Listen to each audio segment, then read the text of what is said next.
तर इलेक्शन कमिशनची परवानगी घेऊन त्याही कामामध्ये आपल्याला निर्णय घेता येतो। महायुतीचं सरकार एकनाथराव शिंदे, देवेंद्रजी आणि मी आम्ही सगळेजण चालवतोय। काल आचारसंहितेच्या आधीची शेवटची कॅबिनेट होती, त्यामध्ये अनेक महत्त्वाचे प्रश्न मग आमच्या पोलीस पाटलांचा असेल मानधन वाढवण्याचा, आमच्या आशा वर्करचा असेल मानधन वाढवण्याचा, आमच्या इतर काही वर्गाचं ग्रामपंचायतीमध्ये जे मुलं काम करतात ते कॉन्ट्रॅक्ट बेसवर आहे, परंतु ज्यांनी कॉन्ट्रॅक्ट घेतलंय त्या मुलांना अतिशय तुटपुंजा पगार देतात। त्याबद्दल पण काही निर्णय काल आम्ही मंत्रिमंडळामध्ये घेतलेले आहेत। आम्ही त्या कॉन्ट्रॅक्टरला सांगणार आहे की बाबा मुलांना पर इतके पैसे मिळाले पाहिजेत, तुम्ही कमी देताय तर आम्ही तुमचं काम रद्द करणार। ते काम केंद्र सरकार आणि राज्य सरकारशी संबंधित आहे। अशा बऱ्याचशा गोष्टी, तसंच पुण्यश्लोक अहिल्यादेवी होळकर आपल्यामध्ये समाजामध्ये ज्या महान व्यक्ती होऊन गेल्या त्यांच्याबद्दल आपल्याला सगळ्यांना आदर आहे। युगपुरुष छत्रपती शिवाजी महाराज, शाहू फुले आंबेडकर, राजमाता जिजाऊ, राजमाता पुण्यश्लोक अहिल्यादेवी होळकर, क्रांती ज्योती सावित्रीबाई फुले, रमाई, या अशा अनेक मातांचं आपल्याला त्या ठिकाणी उल्लेख करता येईल। काल आम्ही 2 निर्णय चांगले घेतले, त्याच्यातला एक बारामती लोकसभा मतदारसंघाशी संबंधित होता। भोर, वेल्हा, मुळशी हा विधानसभा मतदारसंघ आहे। बरेच दिवस माझे सहकारी म्हणत होते, मलाही ते पटत होतं, पण मध्ये मी 1 वर्ष विरोधी पक्षात असल्यामुळे मला तिथं काही करता आलं नाही।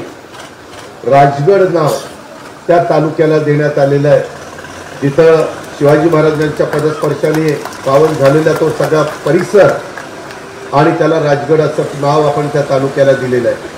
आणि दुसरं अहिल्यानगर, अहमदनगरचं नामकरण करून आपण अहिल्यानगर केलं। आपल्याला तो ठराव करून कॅबिनेटचा दिल्लीला पाठवावा लागतो आणि मग त्याला मान्यता मिळते। ही पण बरेच दिवसाची मागणी आपल्या सहकाऱ्यांची होती, त्याबद्दल देखील आपण काल निर्णय घेतलेला। मित्रांनो, मधल्या काळामध्ये काही राजकीय घडामोडी घडल्या। मी भुजबळ साहेब, त्याच्यामध्ये दिलीप वळसे पाटील, हसन मुश्रीफ, प्रफुल्ल पटेल, सुनील तटकरे, धनंजय मुंडे, खूप जणांची नावं घेता येतील, रामराजे नाईक निंबाळकर, या सगळ्यांनी मिळून आम्ही निर्णय घेतला। जवळपास 50 आमदारांनी निर्णय घेतला की आपण सरकारमध्येच गेलं पाहिजे, कारण सरकारमध्ये असताना सरकारमध्ये नसताना सगळ्या बाजू आम्ही पाहिल्या आणि ते पण आपल्याला व्यवस्थितपणे मान सन्मान देऊन घ्यायला तयार होते आणि त्याच्यामुळे आपण तो निर्णय घेतला। काहींना तो आवडला, काहींना आवडला नाही। मी बारामतीकरांना सांगतो, महाराष्ट्रातल्या जनतेला सांगतो, पुणे जिल्ह्याला सांगतो, बाबांनो, तो निर्णय घेतल्यानंतर विकास कामाचा पुन्हा झपाटा आपल्या जिल्ह्यामध्ये, आपल्या तालुक्यामध्ये आपण सुरू केला, आपल्या राज्यामध्ये सुरू केला। विश्वासाने आर्थिक तिजोरीची नाडी ही अर्थमंत्री म्हणून माझ्याकडे सोपवली। मी सतत माझा कुठलाही घटक हा अडचणीमध्ये राहू नये म्हणून आम्ही प्रयत्न करतो। महिलांचं 4थं धोरण आणलं। आता आम्ही गोरगरीब महिलांना साड्या वाटपाचा कार्यक्रम हातामध्ये घेतला। पंतप्रधान नरेंद्र मोदी साहेबांच्यामुळे 80 कोटी गरिबांना धान्य वाटप मोफत त्या ठिकाणी होतं। बऱ्याचशा गोष्टी शेवटच्या लाभार्थ्यापर्यंत तो लाभ देण्याच्या करता आपण प्रयत्न करतो। आता अल्पसंख्याक समाजाच्या करता देखील खूप चांगले निर्णय, जे कधी 75 वर्षामध्ये मागे झालेले नव्हते असे, हे आपण घेण्याचं काम त्या बाबतीमध्ये केलं। मौलाना आझाद मंडळाचं भागभांडवल वाढवलं, कर्जाची गॅरंटी 8 वर्षाची होती ती काढून टाकली, त्याच्यामध्ये खूप क्लिष्ट अटी घातलेल्या होत्या त्या आपण दूर केल्या। त्याही मुला मुलींना परदेशामध्ये जाण्याच्या करता आपण चांगला निर्णय घेतला।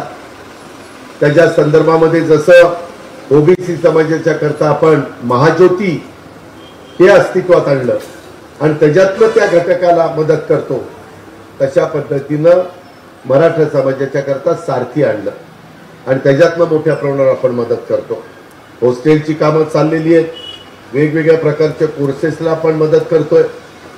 त्याच्याबद्दल बार्टी मागासवर्गीय समाजाच्या करता आहे. त्याच्यामध्ये मला मातंग समाजाचे लोक म्हणायचे की अजित पवार बार्टी आमच्या समाजाला जेवढा फायदा व्हायला पाहिजे तेवढा मिळत नाही, तुम्ही वेगळं काहीतरी काढा.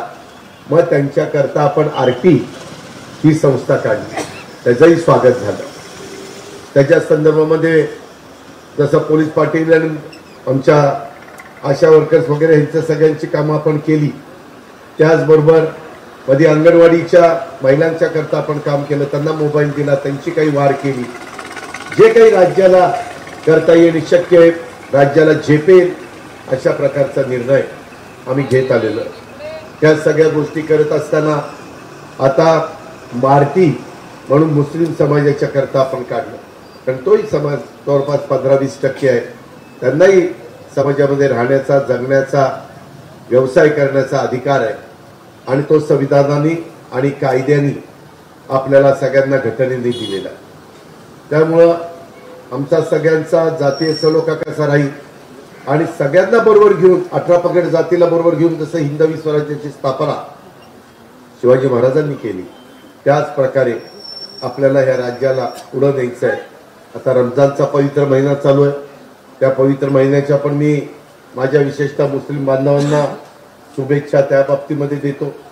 मित्रांनो, मधी साखर कारखानदारीच्या बाबतीमध्ये मलाही बराच अनुभव आहे आणि पूर्वी मी सरकारमध्ये असताना 6 रुपये 50 पैसे जवळपास ओजनचा दर होता, 6 रुपये 50 पैसे. परंतु मधी मी सरकारमध्ये नसताना 13 वर्षाची मुदत संपल्यानंतर ते दर आले 4.5 रुपयापर्यंत खाली. मी इतक्यादा सगळ्यांना भेटायचो, बाबा तो दर 6 रुपये ठेवला तर माझ्या शेतकऱ्याला कमीत कमी 65 टन जास्तीत जास्त 75 रुपये वाढतील. किती बगॅस व किती वीज तयार करतात त्याच्यावर ते गणित असतं. पण आता मी तुम्हाला समजा म्हणून 65 मिनिमम मॅक्झिमम 75 टनाला मी नंतर अर्थमंत्री म्हणून प्रस्ताव गेला मंत्रिमंडळाच्या समोर आणि म्हणले ज्याला 4.5 रुपये मिळतात, सोमेश्वरला किती मिळतात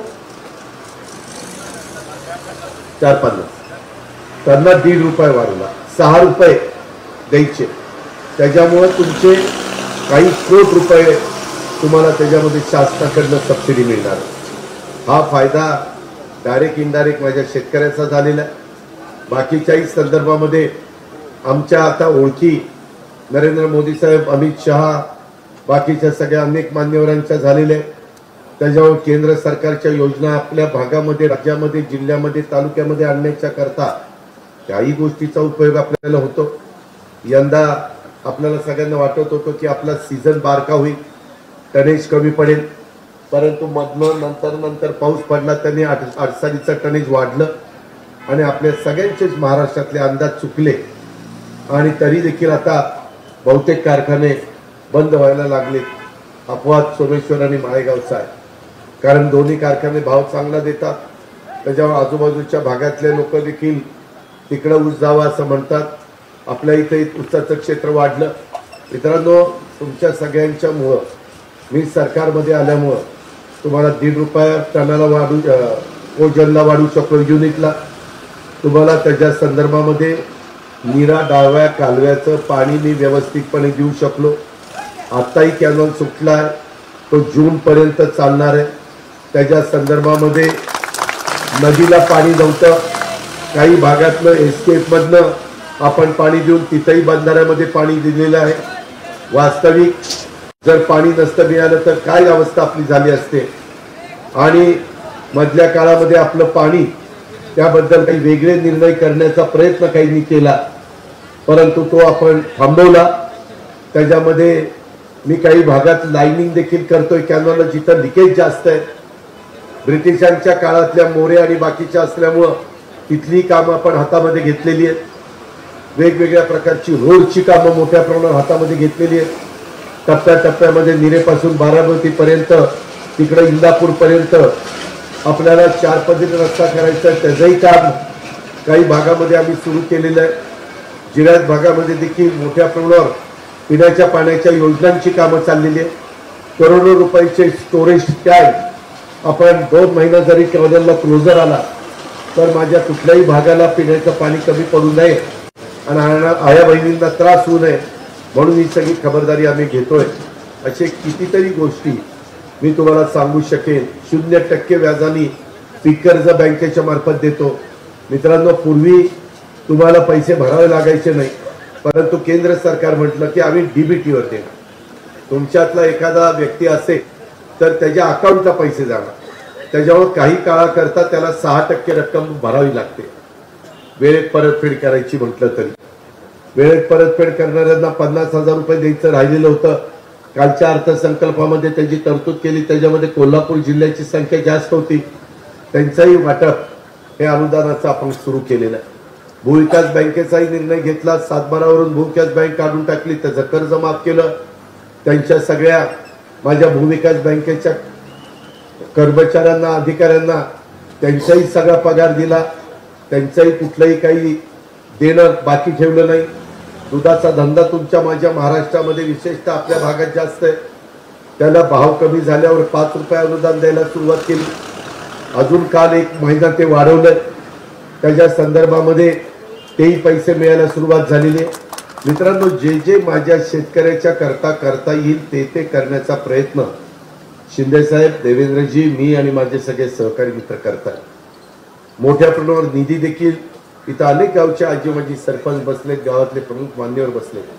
कधी बारामतीच्या इतिहासामध्ये एवढा निधी हा आपल्याला मिळालेला नव्हता। येताना बऱ्याच गावचे सरपंच भेटले, तेही म्हणाले की दादा चांगला निधी मिळालेला। माझी अपेक्षा एवढीच आहे की कामं दर्जेदार व्हावी, चांगल्या प्रकारची कामं व्हावी। मित्रांनो, मी सतत राज्याचा विचार करत असतो, त्यावेळेस माझ्या जिल्ह्याचा आणि त्याच्यातून माझ्या तालुक्याचाही विचार करत असतो। काल माझ्या लक्षात आलं की जिथं जिथं मेडिकल कॉलेज झालेली आहेत तिथं 30 किलोमीटरच्या त्रिज्येमध्ये एक हॉस्पिटल मंजूर करायचं। मी मागे बारामतीमध्ये मेडिकल कॉलेज झालं, तिथं हॉस्पिटल मोठं आहे तुमचं। आयुर्वेदिक कॉलेजचं काम चालू आहे, तिथं मोठं हॉस्पिटल होणार।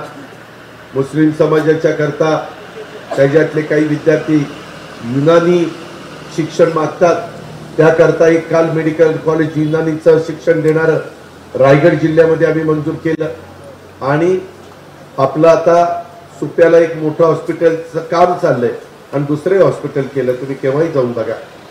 तिकडं रुईला हॉस्पिटलचं मोठं काम चाललंय 100 बेडचं, तो भाग तिकडचा कव्हर करतो।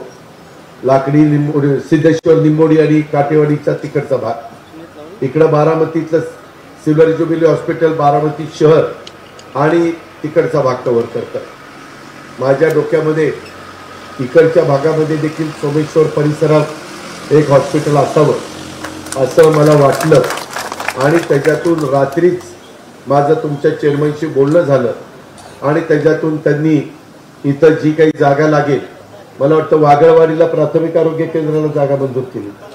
तर मी आता असं करतो, वागळवाडीकरांनी पण त्याच्यात मला साथ द्यावी की आपण ते प्राथमिक आरोग्य केंद्र रद्द करून त्याच्याऐवजी हॉस्पिटल करू 100 बेडचं, म्हणजे माझ्या इथल्याही सभासदांना त्याचा फायदा होईल। ज्यावेळेस आमचं ऊस तोडायला लेबर येत असतात त्याही लेबरला फायदा होईल, इतर पण कोण गोरगरीब राहत असतात त्यांनाही त्याचा माझा फायदा होईल आणि या सगळ्या परिसराला त्या हॉस्पिटलचा फायदा होईल। मी लगेचच आज प्रस्ताव पाठवला, माझ्या ऑफिसला सांगितलं पटपट त्या सगळ्या मंजुऱ्या घ्या। त्याची लास्ट मंजुरी वैद्यकीय शिक्षण मंत्री हसन मुश्रीफांची आहे। हसन मुश्रीफान नसतील तर व्हॉट्सॲपनी अर्ज पाठवा, तिथं त्यांची सही घ्या। अशा सगळ्या गोष्टी आपण करतो। मित्रांनो, तुमच्यामुळं आणि मी सरकारमध्ये असल्यामुळे ह्या गोष्टी घडलेल्या आहेत, हे आपण विसरता येणार नाही, नाकारता येणार नाही। 1 रुपयात पीक विमा तुम्हाला सुरू केलेला आहे, बाकी सगळे हजारो कोटी रुपये आम्ही तुम्हाला लोकांचे भरतोय। खूप मुस्लिम समाजाच्या करता, मायनॉरिटीच्या करता पण दुसऱ्या मौलाना आझाद महामंडळाचं भांडवल वाढवलं, त्याच्यामध्ये 30 कोटीवरून 700 कोटीपर्यंत गेलं। त्याच्या संदर्भातलं जे काही कर्ज असतं वितरण ते पण मोठ्या प्रमाणावर वाढवलं। अशा खूप महत्वाच्या बाबी आपण करतोय। शिक्षणाची चांगल्या प्रकारची सोय करतोय। मध्ये मला केशवराव जगताप म्हणले की अजित पवार आमचं थोडीशी ओढाताण चाललेली, आमचे रस्ते आतले अंतर्गत सगळे करून घ्या. ते पण रस्ते माळेगाव शैक्षणिक संकुलचे करून दिले. ती बातमी पुरुषोत्तम दादाला कळल्यावर ते म्हणले आम्ही काय भुडं मारलं, आमचेही रस्ते आतले चांगले करून द्या. कॉन्ट्रॅक्टरला सूचना केल्या, 2-4 दिवसात कॉन्ट्रॅक्टरनी तुमच्या आतले सगळे रस्ते शिक्षण संस्थेचे चांगले केले जातील. त्याच्यामध्ये जे जे काही आज माझ्या बोरकरवाडीचे लोक मला मागे म्हणत होते की दादा बंद पाईपलाईनच्या करता आम्हाला 2,88,00,000 रुपये लागत आहेत, ते पैसे मला कुठं देता येत नव्हते. मी टाटा कंपनीशी बोललो आणि त्यांचा ट्रस्ट आहे टाटाचा, त्यांनी माणसं पाठवली आणि 2,88,00,000 रुपये CSR मधनं तिथं दिले. आता बोरकरवाडीचं काम त्या ठिकाणी सुरू, जानाई असेल, सिरसाई असेल, पुरंदर असेल, माझ्या चौदरवाडीचे पण तानाजी असेल, यादवराव असेल, अनेक सहकारी मित्र म्हणत होते की दादा आमच्या तिकडे पाणी आणा, म्हणून त्यांनाही पाणी देण्याच्या करता पहिल्यांदा मी एक 2,500 एकरची स्कीम केलेली होती. परंतु आजूबाजूचे पण लोक म्हणतात अजून थोडी वाढवा. मी अधिकाऱ्यांना सूचना केल्या की जे पाण्याचा परिस्थिती बघून तो वाढवण्याचा प्रयत्न आपण करूया आणि त्याच्यातून जेवढे जिरायत भाग कव्हर करता येईल तो करण्याचा माझा स्वतःचा प्रयत्न राहील. माझं योग्यच ध्येय आहे, बारामती तालुका हा महाराष्ट्रामध्ये सर्व क्षेत्रामध्ये पहिल्या क्रमांकाचा तालुका राहिला पाहिजे, झाला पाहिजे. आणि म्हणून हा सगळा खटाटोप मी आपल्या सगळ्यांच्या आशीर्वादामुळे करतोय. मित्रांनो, लवकरच लोकसभेच्या निवडणुका जाहीर होतील, त्यावेळेस घड्याळाचं चिन्ह घेऊन मी एक उमेदवार देण्याचा प्रयत्न करणार आहे. जागा वाटपामध्ये कदाचित बारामतीची जागा ही राष्ट्रवादी काँग्रेसला मित्र पक्षाला म्हणून मिळेल, एनडीएचा घटक म्हणून. एनडीए मध्ये भाजप आहे, एनडीए मध्ये शिवसेना शिंदे साहेबांची आहे, एनडीए मध्ये आठवले साहेब आहेत, एनडीए मध्ये आपण राष्ट्रवादीचे लोक आहोत आणि त्याच्यातून सगळ्यांना मदत व्हावी हीच भावना आहे. मी जसं राज्यामध्ये गेल्यामुळं आपल्या विचाराचं सरकार असल्यामुळं करोडो रुपयाचा निधी हा आपण आणू शकतो, तशा पद्धतीनं केंद्रात आपल्या विचाराचा आमदार खासदार गेला आणि तिथं सरकार एनडीएचं आलं तर केंद्राच्या तर योजना 10-12 पट ह्या मोठ्या असतात आणि त्याच्यातून पण आपल्याला 7 तालुक्यामध्ये 6 विधानसभा मतदारसंघामध्ये काही काही गोष्टी आणता येऊ शकतात आणि केंद्राचा म्हणजे समुद्रासारखं ते सगळं काम आहे आणि त्याच्यामुळं आपलं जिल्हा आपला राज्य हे एखाद्या धरणासारखं काम आहे, परंतु केंद्र सरकारचा आवाका हे समुद्रासारखा मोठा असतो. तर म्हणून त्यामध्ये आपल्या विचाराचा माणूस गेला. काही जण भावनिक करण्याचा प्रयत्न करतील.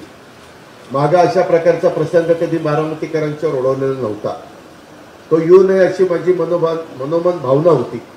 परंतु शेवटी एका हाताने टाळी वाजत नाही, दोन्हीकडनं तसा प्रकारचा प्रतिसाद मिळायला लागतो. त्याकरता माझी विनंती आहे की हा तुमचा विकासाचा वेग बारामती तालुक्याचा, बारामती लोकसभा मतदारसंघापर्यंत सगळीकडे सर्व दूरपर्यंत पोहोचण्यासाठी आपल्याला आपल्या विचाराचा खासदार हा निवडून दिला पाहिजे. मी आपल्याला विश्वास देतो. मी गेले 32 वर्ष काम करत असताना माझ्या बारामतीकरांच्या विश्वासाला कुठेही तडा जाऊन न देण्याचं काम केलं. आज इथं कदम परिवार बसलाय. कदम परिवारामध्ये आज 14 डॉक्टर झाले, 14 डॉक्टर झाले. आज वेगवेगळी मुलं मुली शिकतायत. आज आत्ता मी मागाशी आपल्या माळेगाव कारखान्याला एक शिकलेला राजेंद्र खराडीचा मुलगा हा आता डेप्युटी इंजिनियरचं सिलेक्शन त्याचं झालं. इतकी मुलं मुली. मी काल बापूराव सूर्यवंशींच्याकडे भेटायला गेलो होतो, तिथे एक दुःखद घटना घडली म्हणून त्यांच्याही घरातली मला वाटतं एक जण परदेशामध्ये आहे. आपल्या अनेक ठिकाणच्या घरातली मुलं किंवा मुली आज परदेशात आहे. मगाशी मला कोणतरी सुट्यात भेटला, तो म्हणला दादा मला 45 लाख रुपयाचं पॅकेज आहे आणि मी अजून त्याचं लग्न झालं नाही, 28 वर्ष त्याचं वय आहे. तो म्हणला अजून मी तिथं 3-1 वर्ष थांबणार आहे आणि अजून त्याच्यात वाढ कशी होईल, अजून त्याच्यात मला माझ्या आईवडिलांच्या करता कसं एक आधार देता येईल, अशा प्रकारची मुलं आपण कर्तृत्वान तयार करतोय. समाज निर्वस्ती राहावा, त्याच्यामध्ये वेगवेगळ्या प्रकारे परवाच्या तर कॅबिनेटला परवा नाही कालच्या सई राणीसाहेब साईबाईंची समाधी आणि बाकीचं सगळं भोर तालुक्यामध्ये तिथं वेळेला सापडलेलं आहे. तिथं आपण जीर्णोद्धार करतोय. जेजुरीचा जीर्णोद्धाराच्या करता काल आम्ही निर्णय घेतला. छत्रपती संभाजी महाराजांची वडू आणि तुळापूरला समाधी सगळ्यांना अभिमान वाटेल अशा प्रकारची त्यांच्या नावाला साजेशी ते 300 कोटी रुपयाचं काम सुरू केलं. अनेक आपले गड किल्ले त्याचं काम युगपुरुष छत्रपती शिवाजी महाराजांनी ज्या गड किल्ल्याचा आधार, ज्या मावळ्यांचा आधार घेऊन हिंदवी स्वराज्याची स्थापना केली, तिथेही मोठ्या प्रमाणावर निधी आपण उपलब्ध करून दिलेला आहे.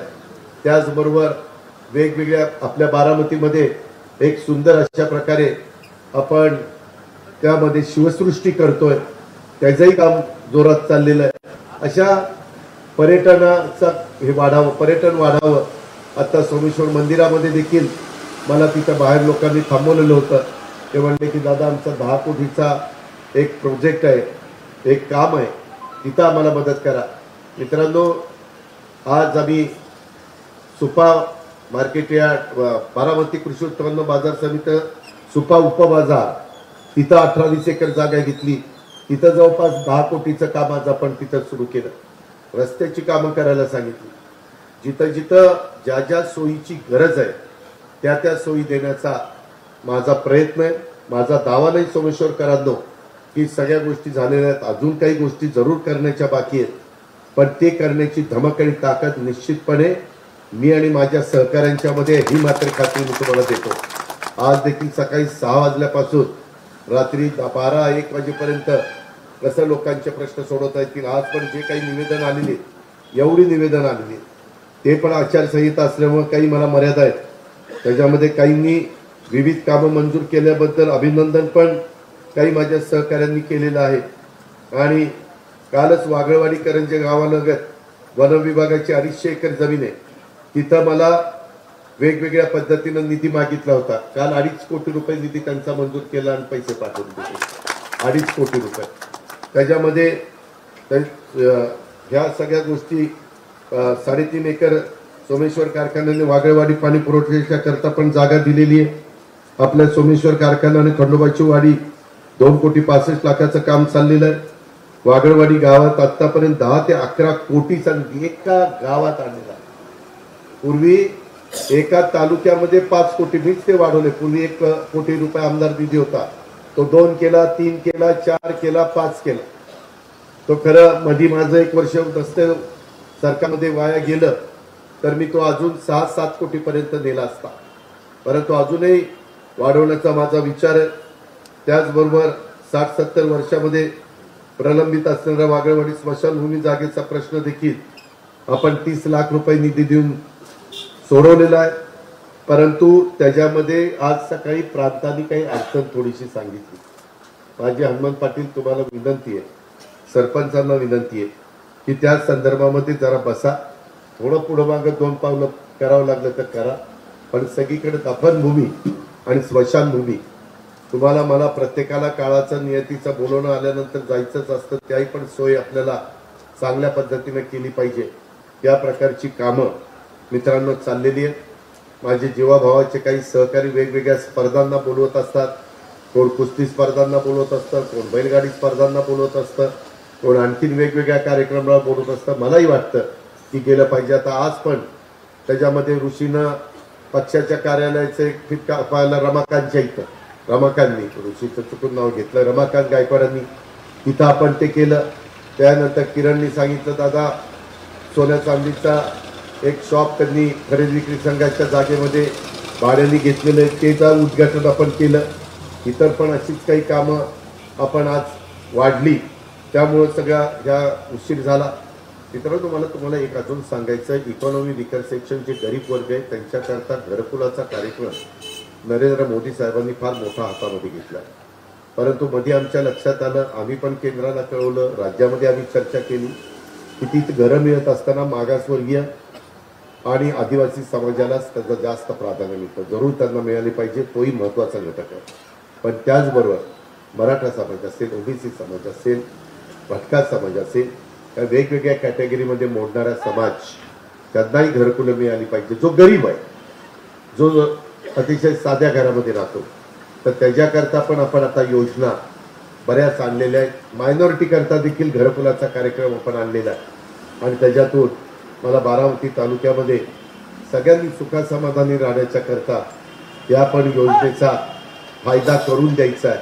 त्याकरता आपल्या विचाराचा माणूस केंद्रात आणि राज्यामध्ये असला पाहिजे. म्हणून सोमेश्वर नगरमधल्या आणि परिसरातल्या जमलेल्या तमाम माझ्या सहकारी मित्रांना माझी विनंती आहे की आपण उद्याच्या लोकसभेच्या निवडणुकीच्या निमित्तानं घड्याळाच्या चित्राच्या शेजारचं बटन दाबून आपण त्या उमेदवाराला निवडून द्या. त्या उमेदवाराच्या मदतीनं, माझ्या मदतीनं, माझ्या सगळ्या सहकाऱ्यांच्या मदतीनं विरोधाला विरोध न करता, कुठल्याही बाबतीमध्ये राजकारण आणता, विकासाच्या करता सगळ्यांना सहकार्याची भूमिका ही घेतली जाईल. अजूनही मध्ये आम्ही एक काल निर्णय घेतलाय, भीमा कृष्णा स्थिरीकरण, त्याच्याबद्दल काही कोटी रुपयाचा काल मंजुरी दिलेली आहे आणि त्याच्यात माझा कोल्हापूर पंचगंगा, त्याच्यात माझी कोयना कृष्णा, त्याच्यामध्ये प्रचंड पाऊस पडल्यानंतर प्रचंड पाणी वाहून जातं. ते पाणी टप्प्याटप्प्याने आपल्या भागामध्ये कसं आणायचं. पूर्वी तो 10,000 कोटीचा प्रोजेक्ट होता मित्रांनो, त्यावेळेस 10,000 कोटी जास्त वाटायचे, परंतु आज महाराष्ट्रामध्ये जवळपास वेगवेगळे 1,00,000 कोटीचे प्रोजेक्ट चालू आहेत. परवा आम्ही जे टनेलचं उद्घाटन केलं कोस्टल रोडचं, त्याला जवळपास 11,000 कोटी रुपये खर्च आला. अटल सेतू तो 21 किलोमीटरचा, त्याला 22,000 कोटी रुपये खर्च आला. पंतप्रधानांनी केलं. अर्धा तास, एक तास आपले वाचायला लागलेत मुंबईला जाताना. अजूनही मुंबईमध्ये 2 टनेल चालू आहे. तुम्ही सिंहगड इन्स्टिट्यूटमध्ये शिरला टनेलमध्ये की डायरेक्ट खाली खोपोलीलाच यायचं. घाट नाही, काय नाही, सुसाट जायचं. फक्त गाडीचा स्पीड जरा दमाने घ्या. ते सगळे अडथळे दूर करण्याचं काम आपलं चाललंय. वंदे भारत त्या ट्रेन आपण सुरू केलेला आहे. आता कालच पंतप्रधानांनी बारामती फलटण त्याचं भूमिपूजन केलेलं आहे. तो काही 1,000 कोटीचा प्रोजेक्ट त्या ठिकाणी होतोय. तुमच्या बारामतीला सगळ्या बाजूच्या रस्त्यांनी जाळ करून टाकलेले आणि रस्ते क्वालिटीचे आपण त्या ठिकाणी देतोय. इकडून तिकडं नदी पार करायला अनेक ठिकाणी पूल केलेले, काही ठिकाणी वांदा येत आहे. आता त्या कोराळ्याचा पूल किती 2 वर्ष झाली मंजूर झाला, परंतु ही म्हणतोय तिकडे घ्या, ती म्हणतोय इकडे घ्या. आता कुठेतरी घेऊ ना बाबा, पलीकडच्यांनाही सोयीचं होईल, आपल्यालाही सोयीचं होईल. टाळू नका कुठेपर्यंत. आणि वेळ झाल्यानंतर बाबांनो किंमत एवढी वाढते की मी सांगू शकत नाही, तुम्ही विचार करू शकत नाही. आणि म्हणून या पद्धतीनं आपण शेतकऱ्यांना मदत करण्याची भूमिका घेतोय. शेतकऱ्यांची, गोरगरिबांची मुलं शिकवण्याचा प्रयत्न करतोय. त्याच्या संदर्भामध्ये चांगलं शिक्षण देण्याच्या करता, क्वालिटीचं शिक्षण देण्याच्या करता आपण सतत लक्ष ठेवतोय.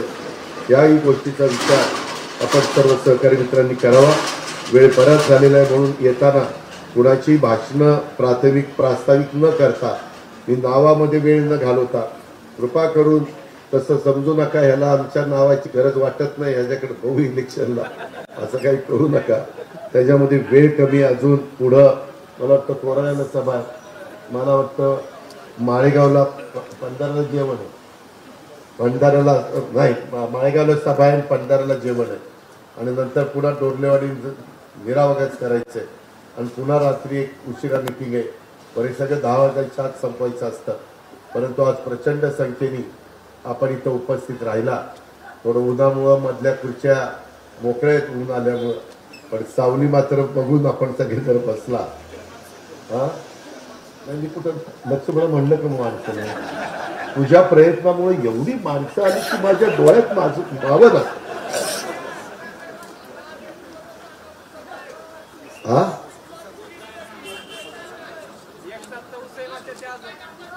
अहो साहेब, त्यामध्ये ऐका ना, अहो होय ना, होय. माझी पण सोमेश्वर मधल्या सभासदांना विनंती आहे, साहेब तुम्हाला मी जरी चेअरमन केलं आणि सगळ्यांनी आडसाली ऊस लावला तर तुम्ही देखील एका वेळेस सगळ्यांचा ऊस घेऊन जात नाही. ऊस लावताना सभासदांनो काहींनी आडसाली लावा, काहींनी सुरू लावा, काहींनी खोडवा लावा, असं जर गणित बसवलं तरच ऊस त्या ठिकाणी जाणार आहे. यंदा मी सुरुवातीला सांगतो, आमचे सगळ्यांचे अंदाज चुकले का, तर त्याच्यामध्ये पहिल्यांदा काही प्रमाणात गेटकेन आला आणि त्याच्यानंतर आम्हाला वाटलं की बाबा आता गेटकेन बंद केला पाहिजे. सगळ्यांनी गेटकेन बंद केला. त्याच्यात होतं काय, ऊसाला भाव नाही मिळाला तर तिकडनं तुम्ही म्हणणार भाव कमी दिला. भाव देण्याच्या करता आपल्या कारखान्याची भूक आहे, तेवढा तरी ऊस मिळाला पाहिजे, त्याकरता आमचा प्रयत्न चाललेला आहे. आणि मी मधल्या काळामध्ये सोमेश्वरच्या संचालक बोर्डाला विनंती केली की आजूबाजूचे कारखाने आपल्या कार्यक्षेत्रामध्ये येऊन ऊस नेत असतील तर नेऊ द्या. माझ्या माहितीप्रमाणे दौंडने ऊस नेला, काही प्रमाणात इकडे साखरवाडीनं ऊस नेला, काही प्रमाणात माळेगावने ऊस नेला, अशा आजूबाजूच्या काही प्रमाणात दौंड भीमा पाटस त्यांनी पण ऊस नेला. ज्यांना ज्यांना ऊस जाईल तिकडे जाऊ द्या, परंतु लोकांची रानं लवकर मोकळी होऊ द्या. आणि बाबांनो, मी तुमच्याकरता पाण्याची व्यवस्था अख्खा उन्हाळा केली ना, कॅनॉल नाही आटणार, पण हाच अजित पवार नसता तर कॅनॉल आटला असता. 1 महिना कॅनॉल आटला असता. काय अवस्था झाली असती तुमची? कोण तुम्हाला तिथं वाली राहिला असतं? कालवा सल्लागार समितीचा अध्यक्ष पालकमंत्री, त्या पालकमंत्र्यांनी म्हटले असते की मला शहरातल्या लोकांचा विचार करायचा. मी तुमच्याकरता शहरातलाही विचार केला, ग्रामीणचाही विचार केला. त्याची फुलगाठ आपण सगळ्यांनी मनामध्ये बाळगावी. जो नाझरं एकदम कमी 0% पाणी आहे, त्याच्यामध्ये आपण सांगितलेली नोंद मी घेतलेली आहे. अजून कुठले कारखाने आजूबाजूचे चालू असतील तर त्यांनाही त्या बाबतीमध्ये मदत करायला सांगतो आणि कुठल्याही प्रकारे कुणाला दंड लागणार नाही अशा प्रकारची खबरदारी घेतो. आज इतरही विषय माझ्या समोर आहेत, पण जरूर हाही आपल्या सगळ्यांचा जिव्हाळ्याचा विषय आहे. त्याची जाणीव संचालक बोर्डांनी पण ठेवावी, एमडी इथं असतील तर एमडीनी पण ठेवावी आणि सगळ्यांनी एकमेकाला सहकार्याची भूमिका घ्यावी, अशा प्रकारची माझी आपल्याला विनंती आहे. इतर पण रस्ते वगैरे बाकीच्या कामाच्या मध्ये माझ्याकडनं आचारसंहिता संपल्यावर लक्ष घातलं जाईल. उद्याच्या 1 एप्रिल पासून नवीन आर्थिक वर्ष सुरू होत आहे. मी आता तुमचा अंतरिम अर्थसंकल्प सादर केलाय. 10 जूनला मी पुढचा राहिलेला 8 महिन्याचा अर्थसंकल्प सादर करणार आहे.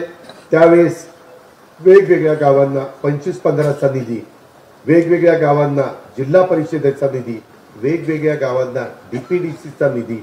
त्यावेळेस डीपीडीसीचा निधी 1000 कोटी रुपये होता माझ्या जिल्ह्याला. त्यावेळेस तुमचा अजित पवार तिथं असल्यामुळं यंदाच्या वर्षी 1 एप्रिल पासून नवीन वर्षात 1250 कोटी रुपयाचा निधी डीपीसी मध्ये आपण मंजूर केलेला आहे.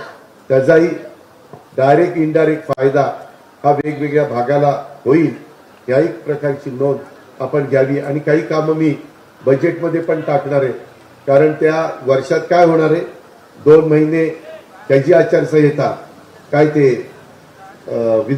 लोकसभेची आणि पुढचे 2 महिने बहुतेक सप्टेंबर ऑक्टोबर विधानसभेची आचारसंहिता. 12 महिन्यातले 4 महिने आचारसंहितेमध्ये जाणार आहेत. राहिले 8 महिने. 8 महिन्यामध्ये 12 महिन्याचे पैसे खर्च करायचे. त्याच्यामुळं तशी काही काळजी करू नका. तुम्ही मला उत्तम प्रकारची साथ द्या, मी विकासाच्या बाबतीत तुम्हाला साथ देईन, हा शब्द माझा स्वतःचा आहे. आपल्या सगळ्यांना सांगू इच्छितो, कुठेही भावनिक बनू नका. शेवटी कामाला महत्त्व द्या, विकासाला महत्त्व द्या आणि आपलं गावाचं आणि आपल्या परिसराचं भलं करून घ्या. आपल्या पुढच्या पिढीचं कल्याण करून घ्या. हीच आग्रहाची, नम्रतेची, कळकळीची विनंती आहे. इतर पण बरीच आता प्रश्न आहेत, त्या संदर्भामध्ये निवेदन दिले. आता उशी मी सगळ्यांचं सांगत बसलं तर पुन्हा टेन केलं तर उद्याच्याला आचारसंहिता लागणार आहे आणि अजित पवारांनी प्रलोभन दाखवलं, आम्हाला तिथं कोर्ट कचेऱ्या कराव्या लागतील. तुम्ही निवांत व्हाल. काय गैरसमज काही जायचं कारण नाही. अहो, तो विषय आता मला बोलता येत नाही. उद्या आचारसंहिता लागणार आहे. आज मी कशा करता सकाळपासून एवढी उद्घाटन भूमिपूजन केली, त्याच्याबद्दल आम्हीच नंतर जसं आता पोलीस पाटलाचा वेगवेगळ्या घटकाचा अशा वर्षाचा प्रश्न सोडवला, तसं त्याही बाबतीमध्ये जे अन्यायकारक असेल तो अन्याय दूर करण्याच्या करता मी माझं सर्वस्व पणाला लावी. जे नियमाने असेल आणि त्याच्यात काहीतरी विशेष बाब द्या म्हटलं तर ते माझं अडचणीचं ठरतं. का तर कोर्टबाजी होती आणि मग कोर्टात शेवटी सरकारवर ताशेरे ओढले जातात. तसं होऊ नये ही नोंद देखील आपण सगळ्यांनी घ्यावी आणि उद्याच्या लोकसभेच्या निवडणुकीच्या निमित्तानं महायुतीच्या घड्याळाचं चित्र घेऊन उभ्या राहणाऱ्या उमेदवाराला आपण सगळ्यांनी आशीर्वाद द्यावे, पाठिंबा द्यावा, आपल्या सगळ्यांचं प्रतिनिधित्व करायला आपण लोकसभेमध्ये पाठवावं. त्यांच्याकडून कसा निधी मंजूर करून आणायचा याबद्दलची काळजी मी स्वतः घेईन अशा प्रकारचा शब्द देतो. आपण खूप वेळ इथं थांबला त्याबद्दल पुन्हा एकदा दिलगिरी व्यक्त करतो, तुमचं स्वागत करतो आणि रजा घेतो. जय जवान.